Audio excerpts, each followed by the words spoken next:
Cordial saludo a todos los miembros del movimiento de laicos carmelitas de la provincia de Santa Teresita del Niño Jesús. Hoy nos encontramos iniciando la segunda sesión relacionada con el aspecto biográfico de San Juan de la Cruz. El tema para hoy va a ser su vida en el Carmelo. Ese evento de la vida en el Carmelo de San Juan de la Cruz tiene tres momentos. Primero, el momento en el Carmelo de la primera observancia, que normalmente le decimos los carmelitas calzados, el Carmelo descalzo, pero dentro del Carmelo descalzo vamos a trabajar todo lo que se llama su fase inicial, su presencia en Ávila y su momento en la cárcel de Toledo. Después de eso ya entramos a hablar más concretamente sobre sus escritos y todas las vivencias que le tocó tener en su vida en San Juan de la Cruz. ¿Por qué razón? La vida de los carmelitas descalzos en el siglo XVI, más en este momento cuando se fundan los carmelitas descalzos masculinos, fue una vida bastante difícil porque hubo un rechazo de parte de los carmelitas calzados. Y en ese rechazo pues se vio bastante afectada la vida tanto personal como religiosa de Juan de la Cruz. Entonces, ese es más o menos el esbozo de lo que vamos a tratar de conversar hoy. Y arrancamos con su vida como carmelita calzado. ¿Sí? Juan de la Cruz, después, en ese momento, en el año 1563, cuando cuenta con la edad de 21 años, Juan de la Cruz es Juan de Yepes. En la sesión anterior hablamos de Juan de Yepes permanentemente. ¿Por qué razón? Todavía no era ni siquiera sacerdote, no había adquirido un nuevo nombre. Él tiene a esa edad esa inquietud religiosa, ¿sí? Acordémonos de qué era Juan de Yepes en Medina del Campo. Él trabajaba en el hospital de las Búas atendiendo a los enfermos con las enfermedades contagiosas, ¿correcto? Entonces, aparte de eso, pues por ahí tuvo sus trabajos cuando era más joven, más niño, que fue acólito de la iglesia de la Magdalena. Entonces el muchacho era bastante, primero conocido y segundo era muy admirado por la dedicación que tenía en eso. Juan de la Cruz, cuando toma la decisión de hacerse carmelita, más que carmelita, hacerse sacerdote, tenía una situación, es que a Juan de la Cruz cuenta la historia que fue tentado por las comunidades religiosas que habían en Medina del Campo para que siguiera la vida religiosa. Dentro de esos grupos, ¿quiénes habían? Habían agustinos, habían dominicos, habían franciscanos, habían jesuitas, habían una variedad muy grande de órdenes en Medina del Campo y él a todas les dijo que no. Aquí viene una situación bien particular. Revisando la literatura, la única comunidad de Medina del Campo que no lo invitó fue el Carmelo. Y fue a la comunidad que se fue y se presentó. Es un acto bastante curioso. Aquí viene algo a tener en cuenta, es que Juan de la Cruz sale a presentarse al convento para ser admitido en una forma muy discreta. Nadie se dio cuenta, ni su mamá, ni su hermano, ni en el hospital donde trabajaba, ni su protector Alonso Álvarez, nadie, en una forma muy discreta, ¿sí? Como escondidito, por ahí fue y se presentó para ser admitido en los carmelitas de la antigua observancia. Solicitó su admisión y fue aceptado.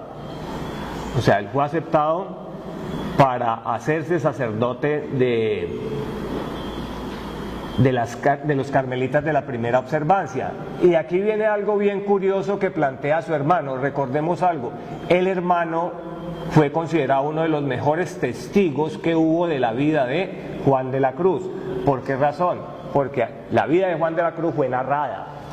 La vida de Juan de la Cruz se escribe porque alguien la narró. porque él era demasiado discreto. Ser una persona demasiado discreta, muy yo mismo, y pues no me interesa que cuenten lo que yo hago ni cuenten lo que está pasando en mi vida. Entonces esos niveles de discreción pues muestran que pues como que no había mucho que contar, porque no se sabía mucho de él. Quienes comienzan a contar la vida de él son las personas que lo rodearon y se denominaron testigos, ¿correcto? Francisco es el que muestra y cuenta de que la presentación de Juan de la Cruz al convento fue en secreto, ¿cierto? Fue en secreto. Él es el que contó después, porque ni ellos mismos se dan cuenta de eso. Y Francisco, como contando eso, ya vienen después una serie de analogías, y hay una analogía que hacen los biógrafos con relación a la primera y la segunda estrofa de La Noche Oscura. ¿En qué sentido lo digo? La Noche Oscura habla de que se va a encontrar con el amado en secreto. Vamos a leer esas dos estrofitas, y algunos autores hacen la salvedad de que es muy parecido a la forma como se presentó al convento. La estrofa dice así: en una noche oscuro, con ansias en amores inflamada, oh dichosa aventura, salí sin ser notada, estando ya mi casa sosegada, a oscuras y segura, por la secreta escala disfrazada, oh dichosa aventuras, a oscura y encelada, estando ya mi casa sosegada. Lo que está representando aquí, la analogía que quieren hacer, todos sabemos que esta estrofa no fue escrita para este evento en particular. Cuando ya estemos viendo su carisma y su doctrina, vamos a encontrar por parte de los sacerdotes una explicación más detallada en este sentido, sino que los biógrafos quieren ver de que este fenómeno del salir de noche en una forma muy escondida, y era encontrarse con su amor. ¿Y su amor quién era? En este caso podríamos decir su proyecto de vida. ¿Y cuál era su proyecto de vida? Ser sacerdote, y ser sacerdote carmelita, ¿sí? Viene la pregunta: ¿por qué carmelita? Nos acordemos de la sesión anterior, el caso de la charca. ¿Quién fue quien lo vino a socorrer? La Virgen. Entonces es por su amor a la Virgen es que él elige el Carmelo. Se lanza esa hipótesis en función de eso, porque no hay razón, o sea, no hay una razón, digamos, lógica, pues en estos caminos generalmente la lógica no es tan lógica. ¿Por qué no se fue para los otros? Se formó en un colegio jesuita. Tenía comunidades franciscanas alrededor, agustinas, altamente consolidadas, o sea, llevaba mucho tiempo ahí en Medina del Campo, y se mete en el convento del Carmelo, que nada más llevaba 3 años ahí. Era una comunidad relativamente joven en Medina del Campo, y se dice que es por su amor a la Virgen. Fue acogido en el convento con bastante alegría, ¿cierto? Este convento, como les digo, se había creado para Medina del Campo 3 años antes. Era tan nuevo que fue el 6º novicio que se profesó allí. O sea, solamente han pasado 6 fulanitos. ¿Quiénes eran los otros? Los que ya llegaron ordenados a vivir en el convento, pero proceso de formación como sacerdotes nada más iban 6 en 3 años. Entonces entra al convento. Al momento de entrar allí adquiere el nombre de Fray Juan de Santo Matías, ¿cierto? ¿Por qué pronto ese nombre? ¿Cierto? Es algo, haciendo la consulta, no hablaríamos de investigación, y no hay, en lo que busqué, no encontré como una razón de que diga Santo Matías se lo puso por esto. Es más, no hay claridad si se lo puso o se lo pusieron. ¿sí? Hay posibilidades, hablan del apóstol 13, el apóstol 13 cuando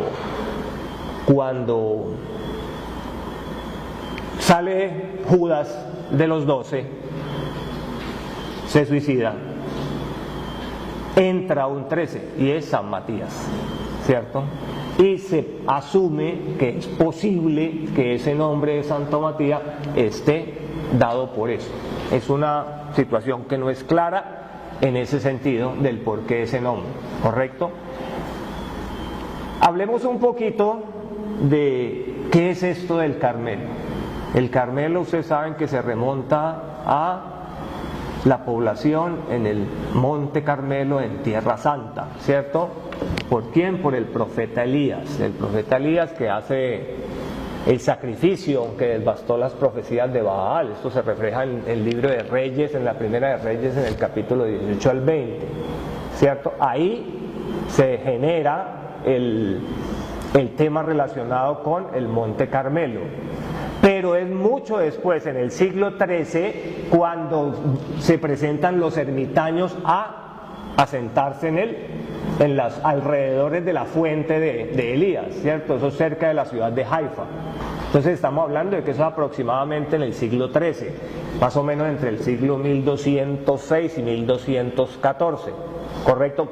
Cuando se consolida, cuando aparece la regla de San Alberto, que dicha regla solamente hasta 1247 encontramos que fue aprobada definitivamente por Inocencio IV, que era el Papa del momento. Recordemos que estas comunidades, como me imagino pasa hoy en día, para poderse crear como nuevas comunidades, tienen que vivir un proceso y ese proceso tiene que ser aprobado por la Santa Sede. Aquí pasó eso y fue en el 47 cuando ya los convierten oficialmente en comunidades, pero llevaban mucho tiempo haciendo la labor en el Monte Carmelo. ¿Listo? ¿Estamos hablando de qué? Estamos hablando en Jerusalén, por allá por esas zonas. ¿Qué pasó? Lo que pasó fue que los musulmanes se apoderaron de la tierra, entra primares del Islam y a todos estos ermitaños les tocó devolverse para su tierra, los de Italia para Italia, los de España para España, con la gran noticia de que cuando llegaron a sus ciudades natales, ese estilo de vida sacerdotal estaba muy de moda, estaba pegando fuertecito, entonces no llegaron a luchar, no llegaron a pelear, llegaron fue a asentarse. La regla primitiva tiene un evento fundamental, ¿sí? Y el evento fundamental, que fue lo que gustó a San Juan de la Cruz, Juan de Santo Matías en ese momento, es la regla número 2. Fue la regla que lo indujo, digámoslo así, a seguir en el Carmelo. La regla número 2 dice es vivir en obsequio de Jesucristo y servirle fielmente con corazón puro y buena conciencia. Ese fue el evento, digamos, el momento que lo dijo: por aquí que es más derecho, sigo en el Carmelo. Por esto, vivir en obsequio de Jesucristo. Tratemos de encontrarle sentido a ese pedacito de la frase. Cuando usted da un regalo, cuando usted da un obsequio, ¿qué pasa con ese obsequio? ¿Es suyo o es de? Es de. Entonces yo me entrego en obsequio a Jesucristo, entonces ya no soy yo de mí, sino que soy de Jesús. Ese es el principio que él utiliza. No es vivir en obsequio de Jesucristo porque yo le voy a trabajar a él, bueno, un nuevo esclavo, no. El vivir en obsequio de Jesucristo es en ese sentido, que yo ya dejo de ser yo porque él está en mí. En ese sentido es que está planteado la vocación de Juan de la Cruz. Hay dos situaciones o dos características más que situaciones que marcan a San Juan de la Cruz en esta vocación del Carmelo, ¿cierto? Y es el silencio y la discreción. La discreción fue un acto permanente en su vida, fue una persona muy discreta, como les decía ahora, tan discreto era que para poder sacar estos libros que son biografía, tuvieron que ser contados por testigos, porque de él no hubo posibilidad de que él contara algo. Bueno, se le soltó la lengua cuando salió de la cárcel de Toledo. Si logramos llegar hasta allá, eso sí se llegó a contarle a las monjitas toda la historia. Dicen los documentos, que ahí sí, mejor dicho, habló como el que más. Pero de todo una cosa hay que tener en cuenta, que es silencio y discreción. La discreción la tuvo como estilo de vida. Creería yo que no le tocó como muy duro ser discreto, es porque así era, ¿cierto? Pero en el tema del silencio hay en sus obras completas una de las tantas obras, lo que se llaman dichos de luz y de amor. Y el silencio lo narra, o sea, lo que significa silencio para Juan de Santo Matías. Y lo que significa silencio para él es lo siguiente: una palabra habló el Padre, ¿sí?, que fue su Hijo, y a esta habla siempre en eterno silencio, y en silencio ha de ser oída del alma. Este es el concepto de silencio que tiene Juan de la Cruz.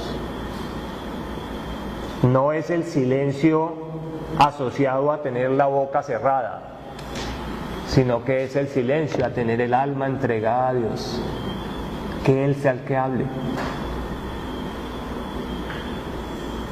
Eso es la intención en ese momento. Después llega a un estado místico, partimos de la base de que logra que todo su actuar sea dado por Dios.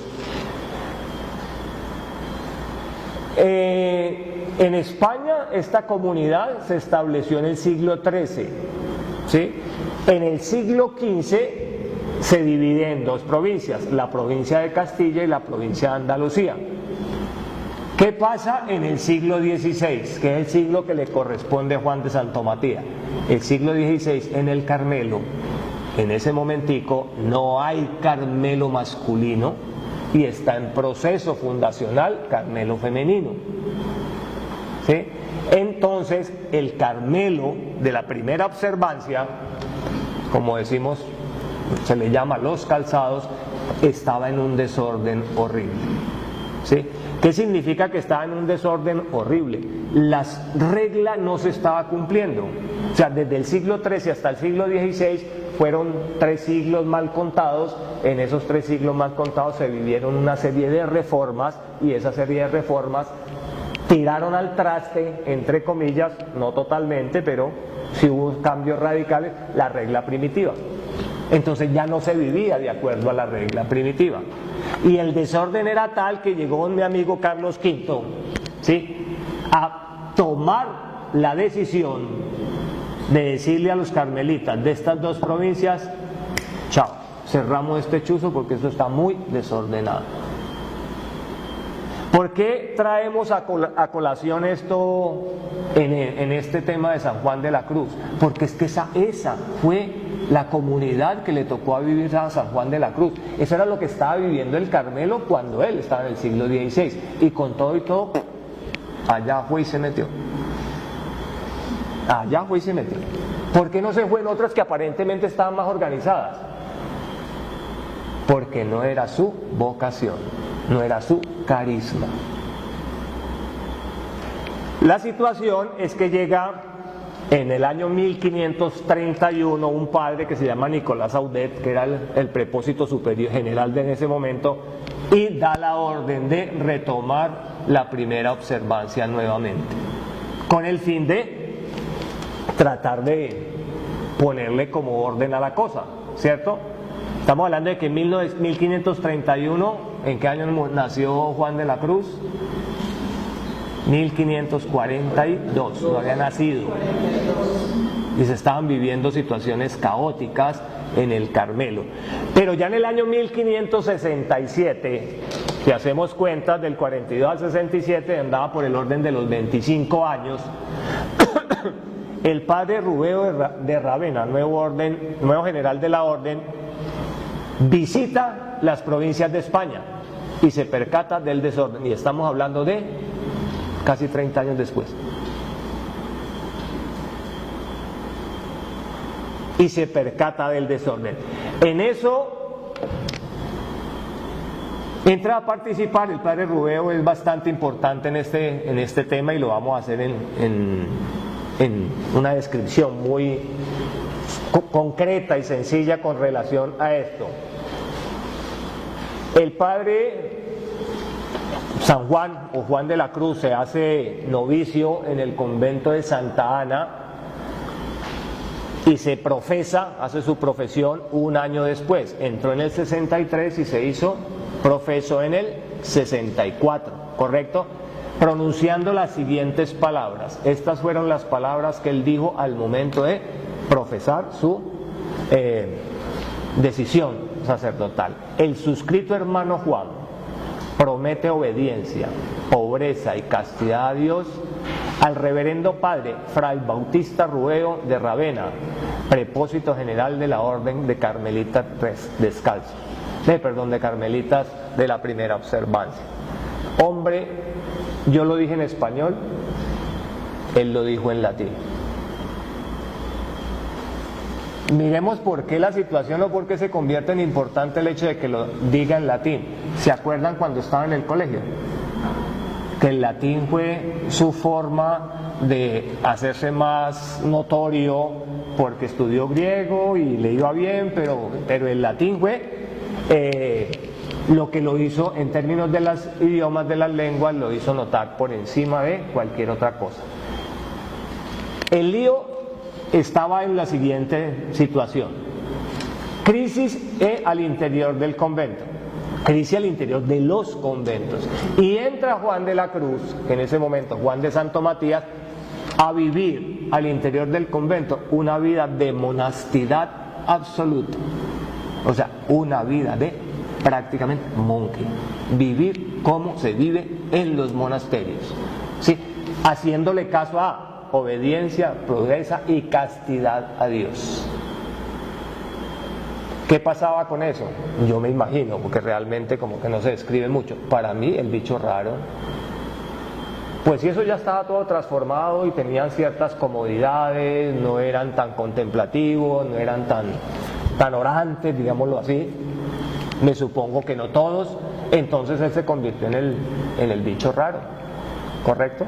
Se convierte en el bicho raro, y ese hecho de ser el bicho raro, el que entra a seguir la regla,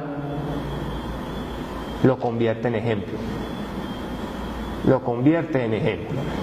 Ese ejemplo lo podemos notar. Los pocos datos que conocemos del noviciado de Fray Juan de Santo Matías, que este es el nombre que adoptó al vestir el hábito de los calzados en Santa Ana, se reduce a su celo por la observancia, su devoción al Santísimo Sacramento y a la Virgen María, su piedad en el servicio al altar, como cuando era niño en el colegio de la doctrina y asistía en la iglesia de la Magdalena. Tomó el hábito de paño del Carmen calzado, y allí le vi y hablé con él, que con mucha humildad y oficios trabajosos se ejercitaba con mucha devoción, ayudando a las misas con deleite y gozo. Esta frase que yo acabo de leer es dicha por un testigo. El testigo es Pedro Fernández Bustillo. Tenemos ahora el paso siguiente. Para ese momento hablamos de 1564, está hablando que tenemos por 64, 42, está por el lado de los 22, 23 años. El Carmelo de la primera observancia lo manda a estudiar a Salamanca, a la Universidad de Salamanca. Es fundamental tener en cuenta esta situación. ¿Por qué razón? La Universidad de Salamanca era una de las universidades más prestigiosas de Europa en ese momento. Voy a dar un dato, y estamos en el siglo XXI. En el siglo XXI cualquier universidad quisiera tener esto, 7.000 estudiantes. Y esto es el siglo XVI. Esta es la Universidad de Salamanca, comparada con la Universidad de París en Francia y con la Universidad de Oxford. ¿Qué se enseñaba ahí? Filosofía, toda la parte de humanidades, medicina, artes. En esa universidad es donde entra Juan de la Cruz a hacer sus estudios universitarios, ¿correcto? Importante por la calidad de universidad que es, importante por la calidad de alumno que siempre demostró ser Juan de la Cruz, pero también hay otra importancia. ¿Quiénes estaban ahí de profesores? Dice la literatura de que los profesores que ahí eran celebridades. Esa es la expresión que se utiliza de los profesores. Pero estaba la celebridad de las celebridades. ¿Cierto que es? Fray Luis de León. ¿Quién es Fray Luis de León? Un cura. Me imagino yo, si le dicen Fray, es cierto. Es un cura. Pero ¿quién es Fray Luis de León para España? ¿Sí? Se dice que Fray Luis de León hoy y San Juan de la Cruz son los más grandes representantes líricos de España. Son los más grandes representantes de la poesía española. Y ese personaje era profesor en la Universidad de Salamanca, en la época en que estudió San Juan de la Cruz. Lo que no sabemos es si fue profesor de San Juan de la Cruz. Contactos sí de pronto hubo entre ellos, pero no hay una descripción clara y concreta de si fue profesor de Juan de Santo Matías en ese momento. El padre Crisógono en su libro narra la forma como los estudiantes veían a Fray Luis de León. Mientras esperaban la hora de clase, en la placela o en el claustro cuadrado que da vuelta al jardincillo interior de la universidad, van llegando los catedráticos. El de prima, Fray Mancino de Corpus Christi, que viene de San Esteban, envuelto en su negra capa dominicana. El agustino Juan de Guevara, catedrático de vísperas. El clélico abulense Cristóbal Vela, que explica la acusatoria de Escoto. Lencina, Gregorio Gallo, Domingo Santo. Y al fin aparece, con aire nervioso, la elegante figura de Fray Luis de León, que provoca un movimiento de simpatía en los estudiantes. Algunos, cuando el poeta pasa a su lado, recitan por bajo sus versos. Él sonríe y entra en su cátedra, seguida en tropel de sus alumnos. El personaje, Fray Luis de León, como lo decía ahorita, es una persona muy importante para la literatura en la línea de la poesía en España, inclusive hoy. Como les decía, San Juan de la Cruz y Fray Luis de León fueron considerados unas personas representativas de la lírica española. En la Universidad de Salamanca, ¿quiénes estudiaban? Estudiaban personas y sacerdotes, candidatos a los estudiantes de las diferentes comunidades. También hay una narración aquí alrededor de esto, queriendo decir la llegada de los estudiantes. Decía cómo llegaban los dominicos con su vestimenta, cómo llegaban los franciscanos con su vestimenta, cómo llegaban los jesuitas, cómo llegaban los carmelitas. ¿Y la comunidad de Juan era la que le pagaba los estudios? Sí. El colegio de San Andrés era donde él le tocó trasladarse. Él pasa de Medina del Campo, pasa a Salamanca en el colegio de San Andrés. Así se llama el convento. Entonces del colegio de San Andrés le tocaba con los compañeros 6, 7, pegarse la patoneadita, llegar a la plaza de la universidad, que así se llamaba, y en la plaza de la universidad pasaba lo que acabamos de narrar. Todo el show, el espectáculo, porque llegaban los catedráticos. ¿Sí? Esta era la situación.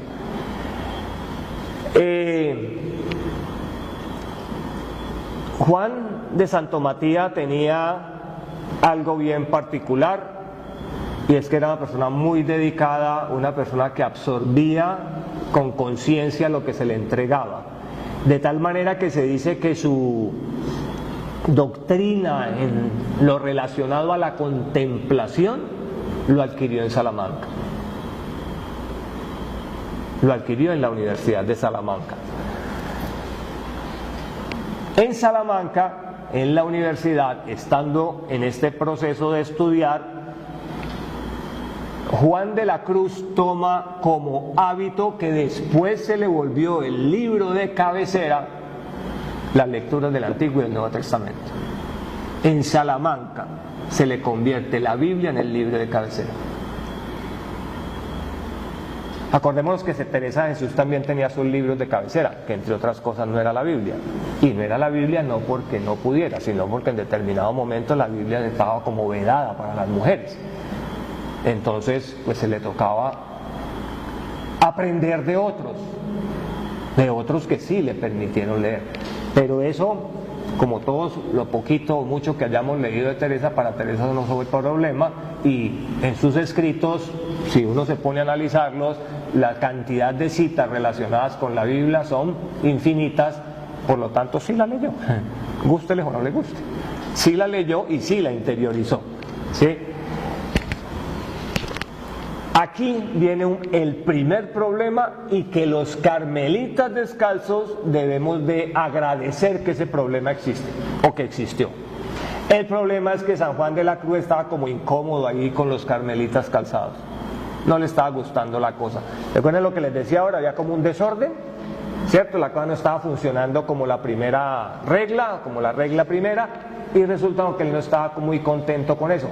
Entonces estaba pensando en la posibilidad de pasarse de comunidad, irse a una comunidad que se llaman los cartujos, ¿sí? Los cartujos son una comunidad contemplativa aceptada por la iglesia, o sea, era de la iglesia católica, fundada por San Bruno en el año 1804. Estos señores eran contemplativos y, según parece, pues lo hacían con muchísima fuerza, y no estaban viviendo los problemas que estaba viviendo el Carmelo Calzado en ese momento. Entonces él toma la posibilidad de irse para allá. Aquí vienen las diosidencias. La primera diosidencia es que él estaba en el colegio de San Andrés, que era de la comunidad de los carmelitas.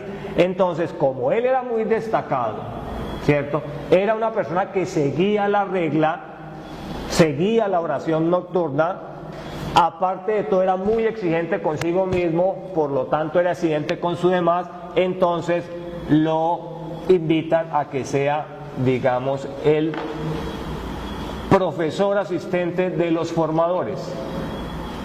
Entonces ya no solamente se tenía que preocupar por él, por su formación, sino por la formación de sus condiscípulos, porque no era con los que estuvieran más abajo, y nada, eran con los que estaban con él. Entonces su exigencia se dobló. Entonces, bajo ese evento, pues el hombrecito como que aplazó el cuento de trasladarse, ¿cierto? Dijo, no, ¿cómo puedo aludir una responsabilidad de este tipo? Da como la sensación de que eso fue lo que pasó. Entonces se aplaza un poquitico la cosa. Esa es la primera situación que uno puede decir pasó y se benefició lo que hoy es el Carmelo Descalzo, porque él no se fue para allá. Lucho, yo creo que en el contexto uno también puede mirar que parte del cambio, digamos, de mentalidad con respecto a la regla, yo creo que la búsqueda que él tenía a su interior de la verdadera vida, de cómo hacer que Jesús viva en él y cómo él entrar en esa vida para poder ampliarse a sus hermanos. Y frente a eso, teniendo en cuenta lo que nos dijeron el día miércoles, uno de los proyectos que tuvimos acá con nuestro país, nos comentaba, y lo que veo con la segunda tiene una interpretación que se dice exegéticamente a la regla. Entonces, como decía el rey templo, ley templo, ¿cierto? Sí, sí, sí. Sin embargo, se desprecia algo que es mayor, y es donde aflora la palabra carisma, don y gracia. Y el don y gracia creo que es allí en la búsqueda que, por ejemplo, nuestros carmelitas iniciales, Santa Teresa y San Juan, fueron privilegiados por abrir su corazón, por buscar, identificar en la Biblia para leerla, meterse allá, y fueron, como dice Santa Teresa, la merced de Dios hizo ese regalo para que ellos pudieran salir adelante. ¿Por qué hago esta referencia? Porque parece que es como esfuerzo más del hombre como tal, ¿cierto? El hombre cambia. Cuando desde el cambio que se hace a los carneros descalzos, porque nos han venido contando, lo hemos venido escuchando, es que hay un trabajo de las dos partes, Sí. el hombre y Dios. Sí, correcto. Tenés toda la razón, y en determinado momento eso puede ser lo que pudiera estar pasando en la vida de Juan de la Cruz, ¿cierto? Juan de la Cruz estaba buscando eso, o sea, él estaba buscando ese encuentro con Dios, él en mí, y pensó en primera instancia que en el Carmelo lo iba a encontrar, en el Carmelo Calzado, y resulta con que se le convierte en una situación de que el Carmelo Calzado en ese momento estaba viviendo una situación donde eso él no lo encontró, y entonces dijo, ¿cuál es la opción? Los cartujos, que ellos sí tienen ese carisma de buscar ese encuentro personal con Dios. Entonces yo como que me voy por allá. Pero como te digo, le asignan una serie de responsabilidades que lo obligan desde su estado ascético que está en ese momento, porque su estado ascético es simplemente él desde lo humano hacer cosas para agradar a Dios. O sea, él todavía no ha llegado al estado de que es Dios quien actúa. Él todavía está haciendo cosas para que Dios entre en él. ¿Listo?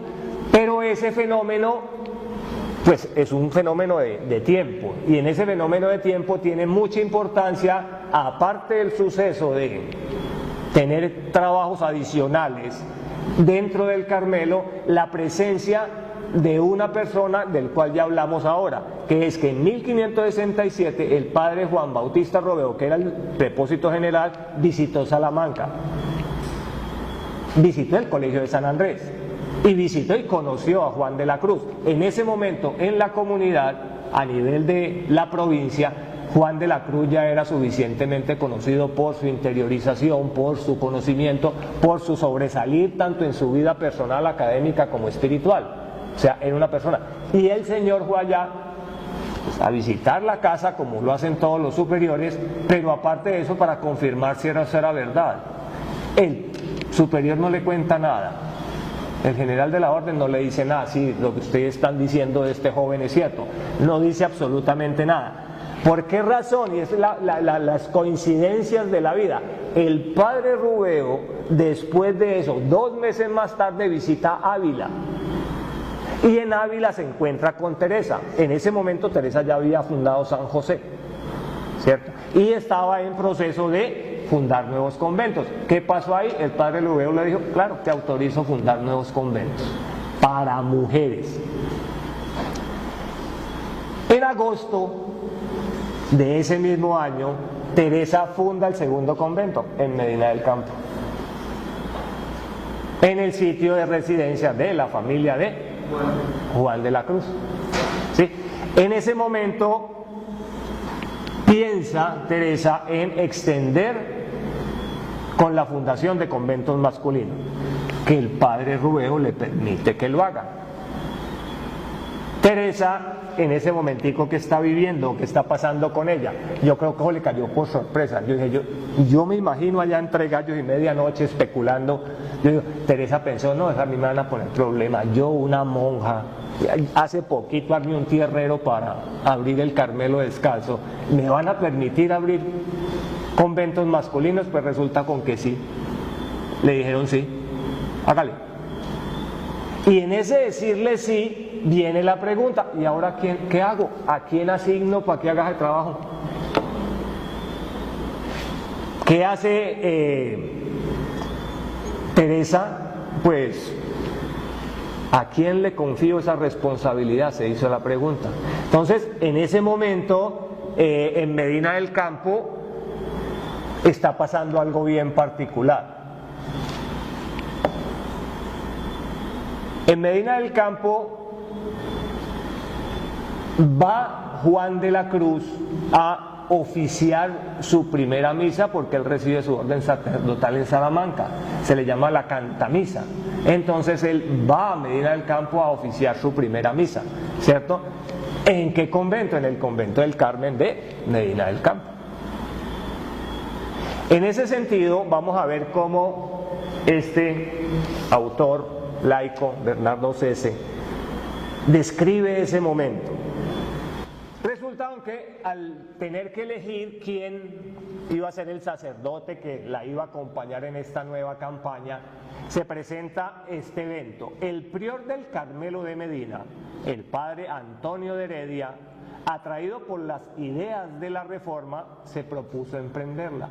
O sea, se supone que encontró el fulano, aquí fue, ¿cierto? Pero resulta que ella no le gustó. ¿Por qué razón? Ya tenía 60 años y le gustaban las comodidades. O sea, no cumplía con el perfil. Entonces el problema seguía encontrar quién. Hay un condiscípulo de Juan de la Cruz, de Juan de Santo Matías, que le dice: mira, vos estás metido en este cuento, vos querés caminar esto de la contemplación, la oración, este camino de tu vida sacerdotal, yo te invito a que te encontres con esta señora, con Teresa de Jesús, con esta monjita. Y resulta con que se encontraron, eso fue más o menos entre los meses de septiembre y octubre de 1967, y conversaron. Y en esa conversadita, pues ella le echa el cuento de lo que quería y él dice: yo voy para los Cartujos, ese es mi cuento. Y entonces Teresa le pide un favor. Teresa le dice: no te vas, pensalo más, tómate tu tiempo, no te vas, dame esa opción. Y Juan de Santo Matías le da la opción. Meses después, en el verano del 68, Teresa le pide a Juan de Santo Matías que la acompañe a la fundación de Valladolid. Y en la fundación de Valladolid, Juan vive la experiencia del Carmelo teresiano. Y ahí fue Troya. Se le cambió el chip. Él le creyó a Teresa, pero vivir la experiencia en un convento del Carmelo teresiano, en un Carmelo descalzo, fue lo que lo cautivó. En ese sentido tenemos que el padre Crisógono narra muy bacano. Honestamente les digo que dentro de todo lo que yo poquito que he leído, en la forma romántica con que este señor habla es bastante atractiva. Dice: 1568, colores agobiantes de julio en Medina del Campo. En el ambiente fresco de una salita conventual, las monjas cortan sobre la mesa y recosen después un hábito de jerga burda. Preside y trabaja entre ellas la Madre Teresa de Jesús. Hay prisa y emoción en la labor monjil. Las manos blancas y pequeñas se mueven con rapidez, los ojos brillan ilusionados y hay cuchicheo suave y alegre mientras las tocas se inclinan amorosas sobre la labor. Mientras tanto, un fraile joven espera silencioso en el locutorio exterior. Es Fray Juan. Acaba de llegar de Salamanca, en donde ha cursado su último año matriculado en el registro universitario como presbítero y teólogo. Y va a recibir el hábito de descalzo, que con tanta ilusión preparan dentro las manos de Teresa y de sus monjas. Hace un año justo cuando el estudiante carmelita vino, también de Salamanca, a cantar su primera misa. Tuvo lugar el primer encuentro entre él y la madre fundadora. Listo, el hombrecito ya metido en el Carmelo Descalzo, a fundar. Y el primer convento que funda, el convento de Duruelo, a 40 kilómetros de Ávila. ¿Sí? Eso lo hizo más o menos entre los meses de septiembre y octubre del 68, de 1568.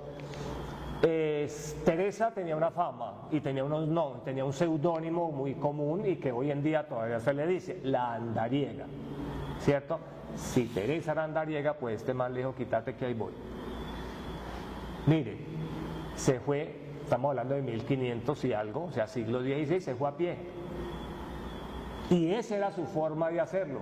Se desplazaba entre conventos, ya cuando era sacerdote y que ya era confesor, a pie y descalzo. Ellos toman las sandalias años después. ¿Sí? Toman las sandalias años después. En ese proceso de la fundación lo acompaña un hermano lego, lo que normalmente se llaman los hermanos donados, que iba a hacer las veces de albañil. Oh sorpresa, se encuentra con que Juan de la Cruz le metió la ficha igual, tieso y parejo que él, o sea, no se convirtió en su trabajador, sino que se convirtieron en los trabajadores. ¿Qué es importante tener en cuenta en esta fundación? Fue una donación que le hicieron, una casa, estaba en un estado deplorable, lejos, no estaba en el casco urbano, estaba a 40 kilómetros, si 40 kilómetros son lejos hoy, en ese momento yo no me alcanzo a imaginar lo que pudiera ser 40 kilómetros, es una distancia impresionante, y cuando llegan allá y se encuentran con esa casucha en un estado bastante bien dañadita, y San Juan de la Cruz, bueno, Juan de Santo Matías, ¿sí? ¿Sí? Mira y dice, con una porqueriza hubiera sido suficiente. Y después resulta con que va diciendo, con esta casa como está, es suficiente para la vida espiritual que yo quiero. O sea, era un convencido de que tenía que vivir en la austeridad. Poquito tiempo después, el convento se hizo pequeño y se tienen que trasladar a Mancera de Abajo, a unos 4 kilómetros. Ahí sirvió, que es lo que viene nuevo, como guía espiritual de los religiosos y de los laicos. Se hizo guía espiritual de religiosos y laicos. Después, en el 69, 1569, se funda el convento de Pastrana, donde fue maestro de novicios, haciendo una fuerza impresionante a todo lo que era el Carmelo Reformados. En el 71 acompaña a Teresa en la fundación de Alba de Tormes. En el 71 también, el 1 fue en enero, en abril fue nombrado rector del Colegio de los Carmelitas del Casal, fundado ese año en Alcalá de Henares. Y ese es el paso que vive Juan de la Cruz antes de ingresar a Ávila. Después entra a Ávila y ese tema, que es bastante interesante y bastante constructivo para lo que es el carisma del Carmelo, lo dejamos para la sesión siguiente. Muchísimas gracias a todos y que Dios los bendiga. Bravo.